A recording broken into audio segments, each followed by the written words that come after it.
So thanks a lot, Shreya, for joining RESO. This is just a platform, as I've already briefed you, expansion and kind of sociology we are trying to figure out, and also research is one of the theme of this platform.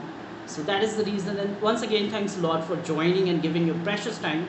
So my first question to you is like, we've heard that 68th annual commission on the status of women and you've attended. So I would like to request you, could you please brief us up on your experience and what kind of understandings you can share with us? Okay, so I work with an organization here. It's Voices of Bangla. So from that organization, they work on mainly human rights and women equality. So I attended on behalf of that organization. I attended the 68th Commission on the Status of Women in the UN. So it's an annual event which it's an annual event, and this is the 68th year, and their theme was accelerating gender equality and empowering all women and girls by tackling poverty and strengthening institutions and financing with a gender perspective, which is a mouthful, but it's basically the commission is on their SDG 5, which is on gender equality, and they discussed mainly on how poverty affected women worldwide. So in the commission, they reviewed the last year's policies, and after the review, there were a lot of new suggestions about the reformation and the new policies that should be introduced. So there were a lot of inspiring people, inspiring women, and also the Secretary General of the United Nations, Antonio Guterres, and the President, His Excellency, I think Dennis Francis. So they were all present there, and we attended different sessions on, poverty alleviation, which is again UN's goal 1, SDG goal 1, poverty alleviation. So that was it. There were different sessions on women equality, climate crisis, and the war and its impact on women, and of course poverty. So that was those sessions, but we have to understand why it's important to discuss about women in all this, because women represents half of the world's population, as we know, but they do not represent 50% or near 50% in high levels of decision makings. So it's very important that we include women in all those roles, and women come out to participate in those roles. So we discussed a lot about what's happening around the world. I would like to now switch on to next question, and it is an important question since the RESO is also trying to focus a lot on this part, and the question is connected to related to climate change. I would like to ask you, what do you understand on, what's your understanding on climate change? How do you define it for our audience? Is it just an existential, is it really an existential reality, or just a psychological reality which is being propagated without any base or foundation? The frequency of natural disasters have increased, and in India it's a lot more, like there have been a lot more extreme seasons, like either extreme hot or extreme cold, or there have been like floods.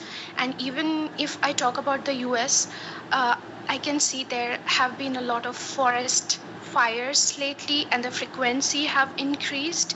So we all are greatly affected by climate crisis, and not only us. Even in the UN, they were discussing about how climate crisis is increasing the wealth disparity and the poverty whole around the world. And because of the climate crisis, it's, I would say it definitely exists, and it's multidimensional. So all of those SDGs, the 17 SDGs, they are interlinked together somehow. The next question to you is like, do you think climate change is a serious threat or a problem, or it's some sort of over exaggerated concept on kind of perception which is just hanging around and people are just propagating because they've got some dubious agenda at the back of it, or climate change is really a serious threat or a problem? Serious problem, because we have evidence that the average global temperature has risen and it has many consequences, among which I was talking about the natural disasters have increased. Also, vulnerable people are being more affected. For example, if there is extreme hot, people who can afford maybe air conditioning or facilities like that, they are less affected. But the people who cannot, they are being more affected in the climate crisis. And also, like the other than the if I talk about the diseases, then the heat strokes or these kind of things have also increased. And because of the climate crisis, you know, there are a lot of natural disasters happening all over the world. So yeah, I think it very much exists, and it's not any political propaganda. All these like environmental changes are linked with women rights or human rights, like all these access to health and education and environmental impacts. Is there any connect or connection between human rights of women and environment? If it is existing, so could you please comment on that? The linkage between human rights and environmental changes.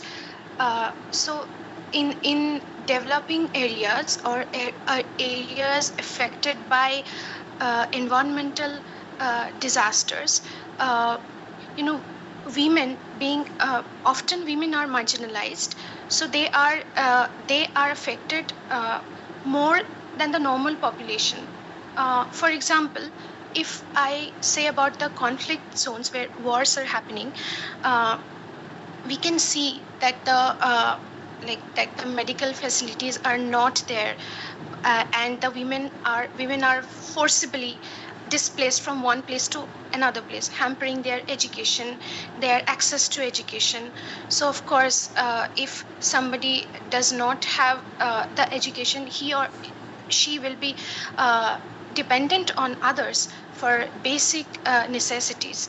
So that's why I think there are definitely linkages between environmental changes and human rights. Do you think uh, because climate change and sometimes what happens, natural disasters, they cause a big amount of migration, and migration also, like if we study human trafficking, we figure out that most of the times trafficking is migration went terribly wrong. So is there any connect, is there any massive danger which is hiding behind the scan, because global climate change or environmental damages, they cause migrations, and then further migration causes human trafficking? Is it a threat to, I mean, a gender threat for women or not? I think there has been, of course, it's linked and it is a threat, but I cannot say specifically if it's only threat for women. I think it's a general threat for humans, including women and children and even men as well. Because if it's happening due to if the migration is happening because of climate crisis and there is human trafficking because of that, then it's definitely a threat for the whole human race. Next question, Shreyaji, is already mentioned before when we started the inception phase, that there is a difference between existential reality and a kind of real reality, psychological reality. The two dimensions. One is existential reality, second is psychological. So when you think about climate change, is it really an existential reality or majorly a psychological reality which is just there in our mind, nothing to do with practicality, or does it have something to do with practicality? So I would like to ask you to comment on this from a balanced perspective. Much real, because we all can see that the glaciers are melting and the world's temperature has risen, and it is causing many things around the world. As you said, the migrations are happening, the climate, the weather is changing so much. We can't predict. Earlier we used to have 6 seasons in India, but now it's majorly 2 or 3 seasons, and the frequency of natural disasters has also increased. There's been like floods or forest fires. It's happening around the world, not only in the developing nations but also in the developed nations. So there's no chance of ignoring the fact that climate change is psychological, because it is not. We all are being greatly affected by it, and as you know, deforestation also happened. uh, the average temperature has also risen in many places, causing severe health injuries to normal people, which was not very common even in 30-40 years back. Now the summers are more scorching, or even there is like rain in winter, even in India, which is not normal because we have monsoon. So, of course, it's not psychological, it's very much real and existing. As you've already mentioned, like 68th Annual Commission on the Status of Women, you've attended. You've also mentioned about uh, Sustainable Development Goal.